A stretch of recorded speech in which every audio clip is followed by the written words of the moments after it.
कर्म में, मोक्ष भी में,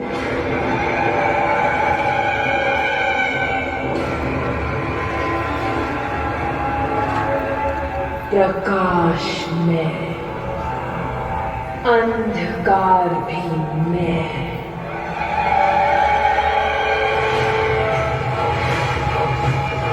मार्ग में, लक्ष्य भी में,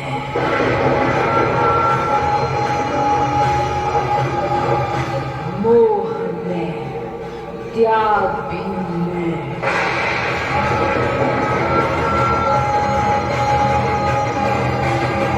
कण भी में, ब्रह्मांड भी में,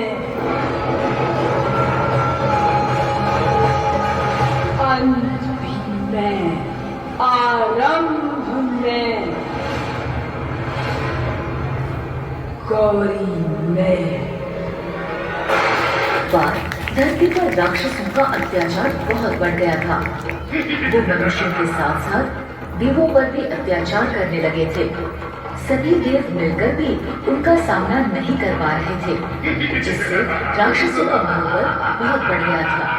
ये देखकर देवराज इंद्र सभी देवों के साथ कैलाश पर्वत गए और शिव जी से बोले, महादेव, राक्षसों ने धरती और स्वर्ग लोक दोनों में हाहाकार मचा दिया है। कृपया आप संसार में संतुलन बनाए रखने के लिए इन राक्षसों का संहार करें। आप सभी चिंता न करें देव। संसार का संतुलन बनाए रखने के लिए मैं इन राक्षसों का संहार अवश्य करूंगा।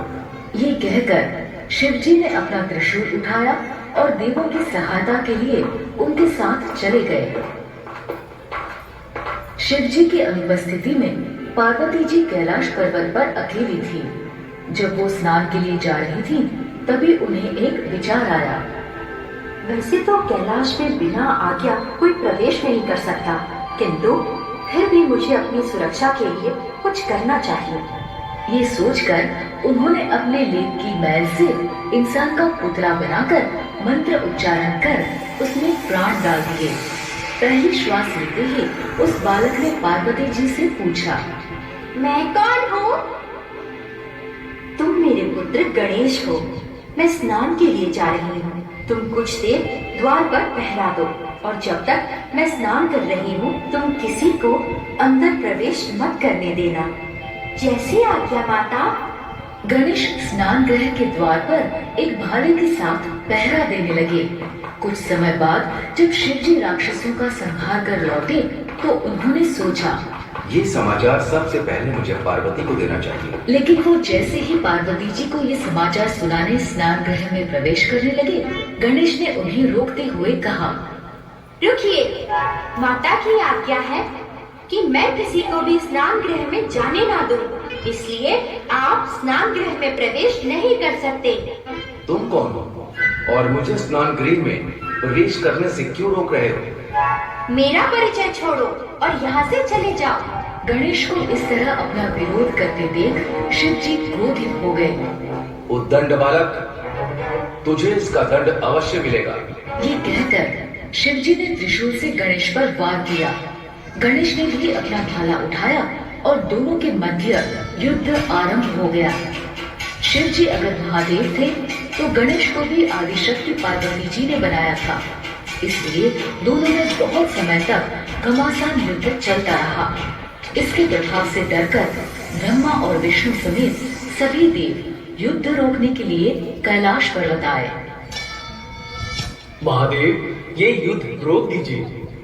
पुत्र गणेश, तुम महादेव से अपने अपराध के लिए क्षमा मांग लो और इस संघर्ष को विराम दो। क्षमा मुझे नहीं, क्षमा इन्हें मांगनी चाहिए जो माता की आज्ञा सुनकर भी स्नान गृह में प्रवेश करना चाह रहे हैं। यदि ये क्षमा मांग ले तो मैं युद्ध को विराम लगा दूंगा।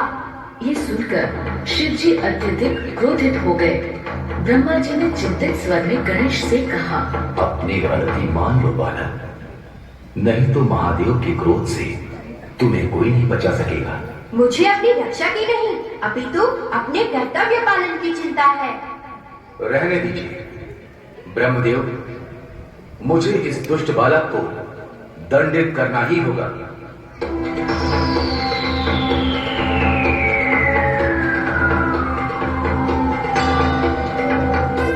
त्रिशूल के वार से गणेश का सिर धड़ से अलग हो गया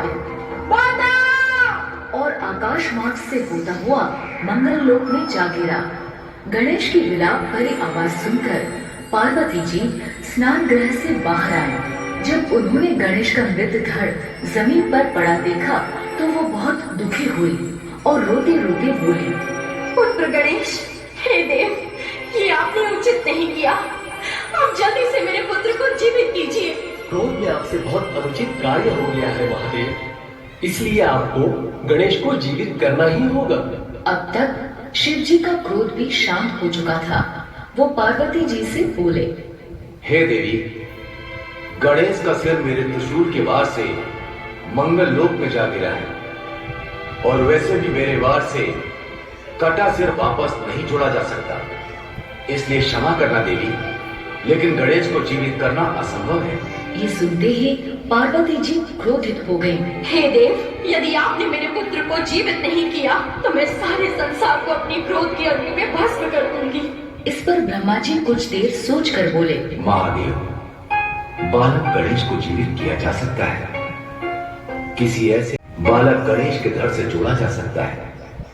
इसलिए महादेव, आप अपने गणों को आदेश दीजिए कि वो उत्तर दिशा से किसी ऐसे बालक का सिर लेकर आए जिसका चेहरा उत्तर दिशा में हो और जिसकी मां उसकी तरफ पीट करके सो रही हो। शिव जी समेत सभी देवों को ब्रह्मा जी की ये बात सही लगी। शिव जी ने अपने गणों को आदेश दिया। आदेश पाकर सभी गण उत्तर दिशा की ओर चल दिए। बहुत दूर जाने पर ब्रह्मा जी के कहे अनुसार उन्हें हाथी का बच्चा दिखाई दिया। इस हाथी के बच्चे का मुख उत्तर दिशा की ओर है और इसकी माँ भी इसकी तरफ पीट करके सो रही है। गण उस हाथी के बच्चे का सिर लेकर कैलाश पर्वत लौट आए। शिव जी ने हाथी के बच्चे का सिर गणेश के धड़ से जोड़ दिया और गणेश पुनः जीवित हो गए। पार्वती जी गणेश को जीवित देखकर प्रसन्न थी, लेकिन अपने पुत्र के सिर पर हाथी का सिर देखकर थोड़ी निराश भी थी। आपने मेरे पुत्र को एक हाथी का मस्तक क्यों लगाया? अब सारा संसार मेरे पुत्र का उपहास करेगा। इस पर शिव जी ने गणेश को वरदान देते हुए कहा, आज से कुछ भी शुभ कार्य आरंभ होने से पहले गणेश की पूजा की जाएगी और गणेश को मंगल मूर्ति के नाम से जाना जाएगा। ये सुनकर पार्वती जी बहुत प्रसन्न हुई। उन्होंने बालक गणेश को गले से लगा लिया। शिव जी ने भी गणेश को गले से लगा लिया। इस तरह गणेश का जन्म हुआ और उनका नाम मंगल मूर्ति पड़ गया।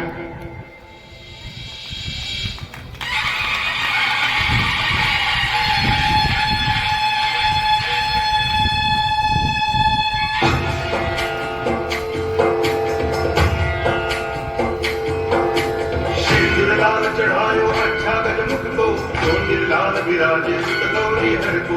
हाथ लिए गुड़ लड्डू साई सुरवर को, महिमा कहे न जाए लागत भूगल को। जय जय की गणनाथ विद्या सिद्धाता, धन्य तुम्हारो दर्शन मेरा मन लगता।